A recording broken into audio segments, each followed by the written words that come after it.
Hello students, आप सब कैसे हैं। आई होप सब लोग घर में अपने अपने अच्छे से होंगे। आज हम हिंदी में पढ़ेंगे चैप्टर नंबर 7, जो कि एक पहेली है और बहुत ही इंटरेस्टिंग है। और इसमें पहेलियों से क्या होता है कि हमारी जानकारी बढ़ती है, शब्द भंडार बढ़ते हैं। सबसे पहले हम जानकारी हासिल करेंगे पहेली के विषय में, फिर आगे बढ़ेंगे, देखेंगे क्या है पहेलियाँ और उसे हम समझने की कोशिश करें। तो पढ़ते हैं हम आगे। आप सभी जानते हैं कि पहेलियाँ बच्चों को बहुत पसंद आती है। यहाँ पहेलियाँ देकर छात्रों की विचार शक्ति का विकास करने का प्रयत्न किया गया है। विचार शक्ति मतलब विचारने का, सोचने का। पहेली पहेलियाँ समस्या या प्रश्न के स्वरूप में होती हैं। उन्हें समझाना बुझाना यानी उसको हल करना बहुत अच्छा लगता है। ये पहेलियाँ हमारी विचार करने की शक्ति को बढ़ाती है, ज्ञान में वृद्धि यानी ज्ञान को बढ़ाती भी है।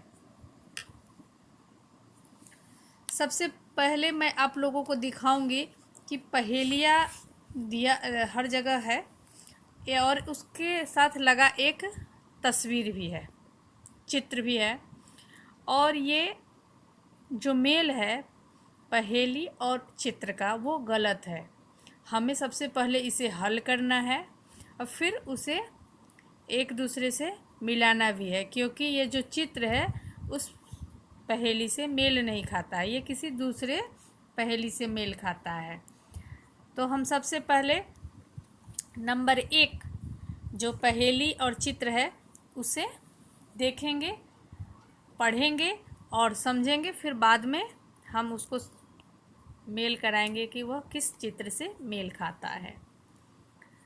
तो इसमें है चित्र नंबर 1 में पहाड़, नदी और हरियाली से भरा हुआ मैदान है। इसमें पहेली है, फल देकर सफल हुए हैं, हरियाली फैलाते हैं, फल फली जड़ छाल बीज दे, सबको सुखी बनाते हैं। यह पहेली जो है इसे हम एक बार फिर से समझेंगे। फल देकर सफल हुए यानी जो फल देता हुआ है, हरियाली भी फैलाता है, फूल फली जड़ छाल बीज वो सब कुछ हमें देता ही है और सबको सुखी भी बनाते हैं। तो ये तो ऐसा पेड़ ही हो सकता है, तो इसका आंसर पेड़ होगा। अब हम नेक्स्ट देखेंगे पहेली, पत्थर का वन ऊंचा है मन, उगते पेड़ घने सारे, नदियों झरनों के उद्गम हम, भूतल के हैं रखवारे। तो यहाँ पत्थर का वन ऊंचा मतलब पहाड़, और मन ऊंचा है, पहाड़ तो ऊंचा होता ही है। और घने पेड़ जो हैं, पर्वत पहाड़ की तलहटी में होती ही है। और नदियाँ पर्वतों से ही और झरनों का उद्गम होता है। नदियाँ जो हैं वो पर्वत से ही आती हैं। अब भूतल के रखवारे मतलब पहरेदारी भी करते हैं। तो इस तरह हम इसका हो जाएगा पर्वत, जो चित्र नंबर 1 है। ठीक, अब हम आगे बढ़ते हैं। स्वयं न पीती प्यासी रहती, देती जग भर को पानी, खेत सींचती नाव चलाती, बहती हूँ मैं मनमानी।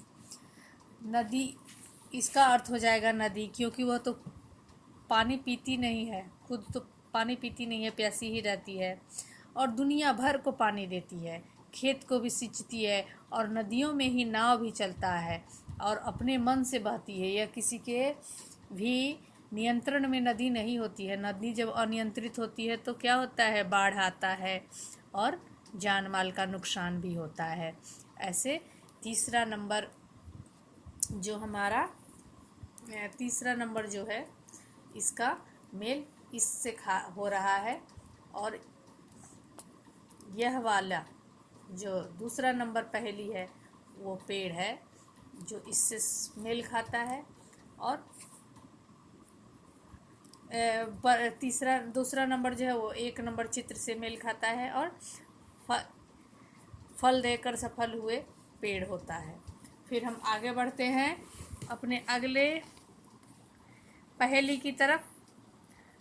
तन है मेरा हरा भरा, रस से रहता सदा भरा, भीतर से हूँ मैं लाल, प्यास बुझाकर पूछूं हाल। तो यह एक फल है, चित्र में सबको दिख रहा है। यह एक फल है जो ऊपर से हरा भरा, तन मतलब शरीर उनका हरा भरा है और भीतर से ये लाल होते हैं और इसके अंदर इतना पानी भरा रहता है कि ये प्यास तो बुझा ही देता है। तो इसका आंसर हुआ तरबूज। हम दोनों हैं पक्के मित्र, करते रहते काम विचित्र, 5-5 सेवक हैं साथ, लेकिन करते कभी न बात। आप चित्र देखिए और खुद से रिकॉग्नाइज कीजिए कि कौन सा होगा। 2 मित्र हैं, पक्के मित्र हैं, आप करते हैं विचित्र काम, 5-5 इनके सेवक भी हैं। इस पहेली का उत्तर हो जाएगा हाथ। और 5 सेवक मतलब इनकी 5 अंगुलियां हैं, लेकिन उंगलियां कभी आपस में बात भी तो नहीं करती। अब हम आगे बढ़ेंगे। कभी हूँ पतला कभी हूँ मोटा, कभी गेंद जैसा हूँ, मेरी कोई बहन नहीं पर बच्चों का मामा हूँ। कौन है? चंदा मामा। इसका आंसर चंदा मामा होगा और ये जो पहेली है इस चित्र से मेल खाता है। और चंदा मामा क्या है? सबके मामा चंदा मामा। यही मामा एक शब्द है जिससे ये पूरी पहेली समझ में आ जाती है। बड़े सवेरे उठती हूँ मैं, सैर गगन की करती हूँ मैं, आलस सुस्ती तनिक न करती, हरदम ही कुछ करती हूँ मैं। इसका आंसर हो जाएगा चिड़िया। चिड़िया है जो रोज़ सवेरे उठ जाती है, नेचर के अनुसार चलती है वो। और गगन में सैर कौन करता है? चिड़िया ही करती है। गगन मतलब आकाश। और आलस सुस्ती तनिक न करती, चिड़िया कहाँ आलस करती है, वो तो फुर से उड़ जाती है। हरदम वो कुछ ना कुछ करते रहती है, कीड़े चुन के खाना, दाना चुनना, तिनके लाना, घोंसला बनाना। तो चिड़िया बहुत मेहनती भी होती है, हमेशा कुछ न कुछ करती ही रहती है। अब आप लोग इन पहेली और इन पहेलियों के अर्थ को अच्छे से समझ गए होंगे। आपको इन पहेलियों के चित्र सहित चित्र के साथ पिक जाएगी पूरी पेज की। आप इसे पढ़ेंगे, समझेंगे और इसे आप अपने फैमिली में किसी से पूछ भी सकते हैं। इसको आपको लिखना नहीं है। और नेक्स्ट वीडियो में हम आपको बताएंगे इस चैप्टर से जुड़े जितने भी प्रश्न उत्तर हैं उस पर चर्चा करेंगे और इस चैप्टर से जुड़े जितने भी प्रश्न उत्तर है उसे आप अपने हिंदी नोटबुक में लिखेंगे। ओके, नेक्स्ट वीडियो में हम इसके एक्सरसाइज पे चर्चा करेंगे।